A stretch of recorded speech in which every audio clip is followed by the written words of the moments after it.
आज जो है मैं कक्षा 12वीं विषय हिंदी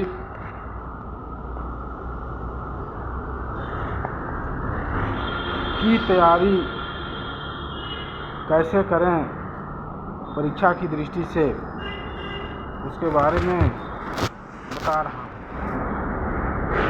तो सबसे पहले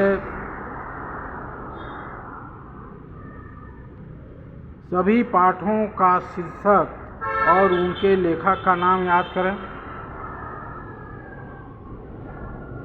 जब वह पूरी तरह से याद हो जाएगी तो लिख करके देखें, बिना देखे पुस्तक बंद कर दें और कॉपी में लिखें पाठ का नाम और लेखक का नाम। यदि कविता है तो पाठ का नाम अर्थात शीर्षक का नाम और उसके कवि का नाम, क्योंकि परीक्षा में पाठ का नाम और लेखक का नाम लिखने के लिए 4 नंबर का आएगा, 4 मार्क्स, 4 मार्क्स का। और कविता का सभी कविता का अर्थ याद करें। अर्थ याद करने के बाद प्रत्येक पाठ के कविता को पढ़ने के बाद उसमें कौन सा अलंकार है, कौन सा छंद है,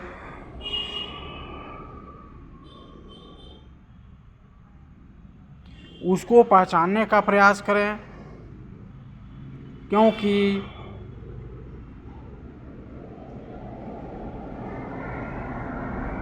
चार नंबर का आएगा।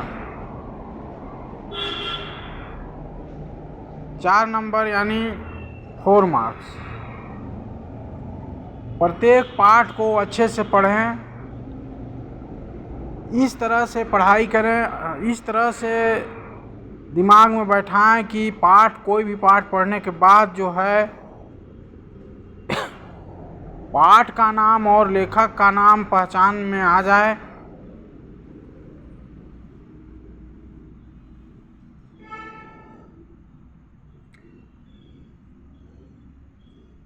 चार लाइन का भाव सौंदर्य लिखने के लिए आएगा।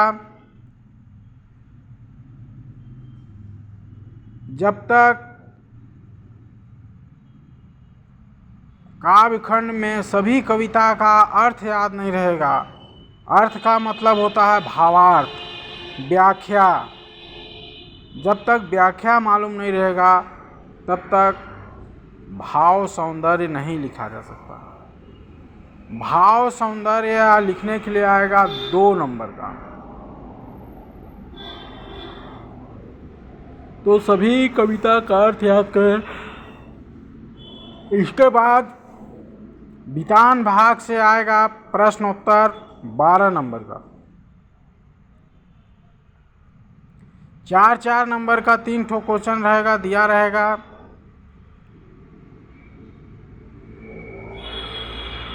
कुल 80 मार्क्स का पेपर होगा।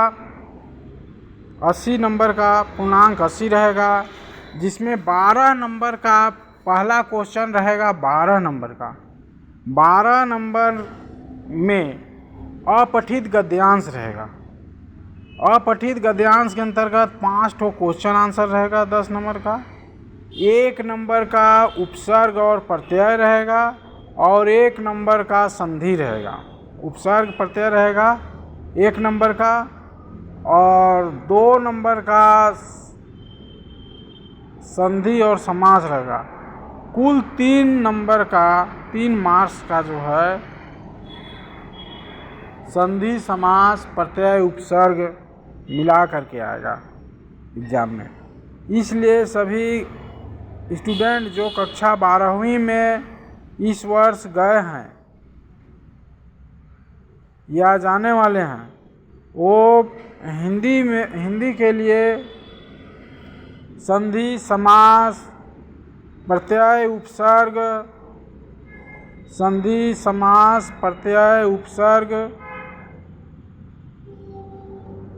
रस, छंद, अलंकार, इतना का तैयारी गर्मी में ही कर लें, पूरा रट डालें। रस 10 प्रकार का होता है, सभी का स्थायी भाव याद करें। छंद के अंतर्गत दोहा, सोठा, रोला, चौपाई, गीतिका, हरि गीतिका, कवित, सवैया, रुबाई, ये सब छंद के अंतर्गत आते हैं। इन सभी छंदों की परिभाषा उदाहरण सहित याद करें।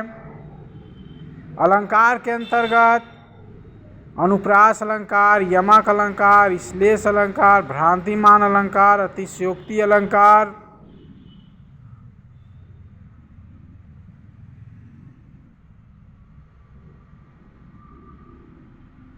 परिभाषा और उदाहरण याद करें। जैसे अनुप्रास अलंकार की परिभाषा मैं बोल रहा हूँ।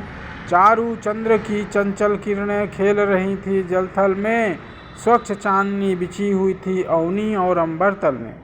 यह अनुप्रास अलंकार का उदाहरण है। अनुप्रास अलंकार की परिभाषा होता है जब एक ही वर्ण की आवृत्ति हो वहाँ अनुप्रास अलंकार होता है। यहाँ पर च वर्ण की आवृत्ति एक से अधिक बार हुआ है, इसलिए जो है अनुप्रास अलंकार है। यमक अलंकार का उदाहरण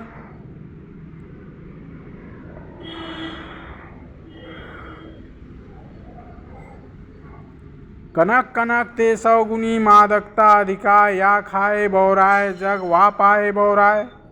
यमक अलंकार में शब्दों की आवृत्ति होती है, लेकिन प्रत्येक शब्द का अर्थ अलग अलग होता है। यहाँ पर पहले शब्द का अर्थ है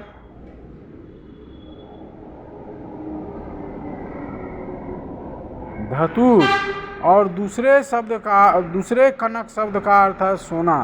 अर्थात सोना पा लेने पर, सोना धातु है, पा लेने पर इंसान जो है पागल हो जाता है। और कहा जाता है कि धतूर का पत्ती का भी सेवन कर लेने से, खा लेने से इंसान पागल हो जाता है। इंसान मतलब होता है मनुष्य। कनक कनक ते सौगुनी मादकता अधिकाय, या खाए बौराय नर वा पाए बौराय। या खाए बौराय जग वा पाए बौराय। ये है यमक अलंकार का उदाहरण। अब श्लेष अलंकार का उदाहरण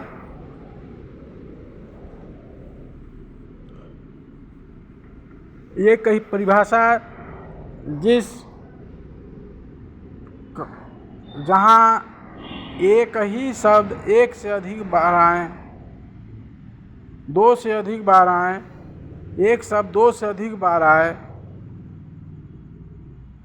और तीनों का भिन्न भिन्न अर्थ हो, अलग अलग अर्थ हो, वहाँ श्लेष अलंकार होता है। जैसे रही मन पानी राखिए, बिन पानी सब सून, पानी गए न उबरे मोती मानुष चून। यहाँ पर पानी, पहले पानी का अर्थ है रहीमन पानी राखिए, पानी का अर्थ है इज्जत। मनुष्य के संदर्भ में पानी का अर्थ होता है इज्जत। रहीमन पानी राखिए, बिन पानी सब सून। दूसरे पानी का अर्थ यहाँ पर हो गया चूने के लिए। रहीमन पानी राखे, बिन पानी सब सून, पानी गए न उबरे मोती मानुष चून। और तीसरे पानी का अर्थ होता है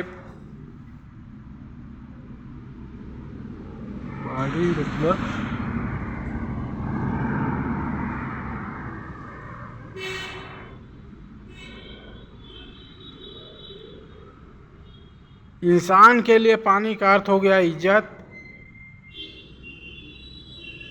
और चूने का पानी के लिए हो गया रहीमन पानी राखिए, बिन पानी सब सून।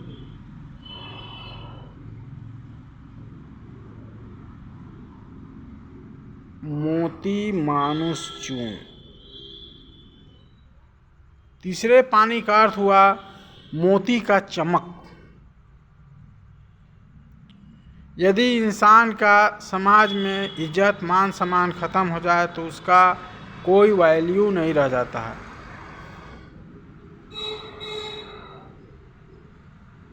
और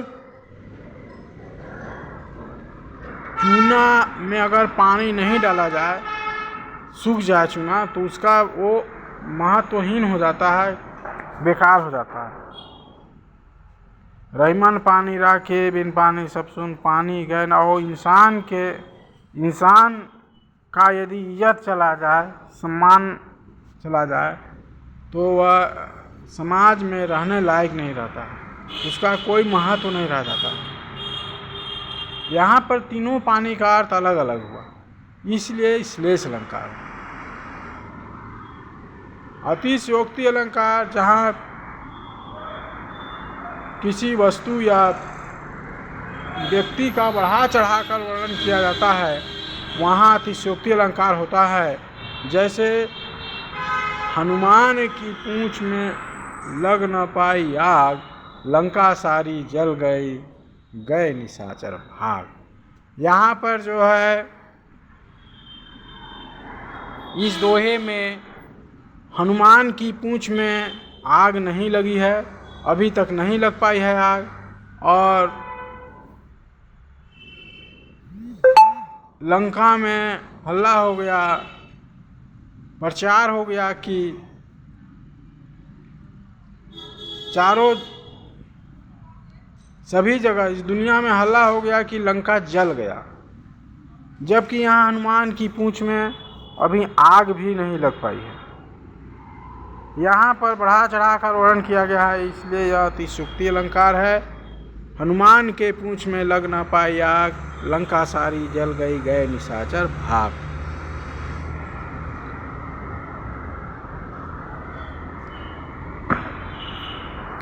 धन्यवाद।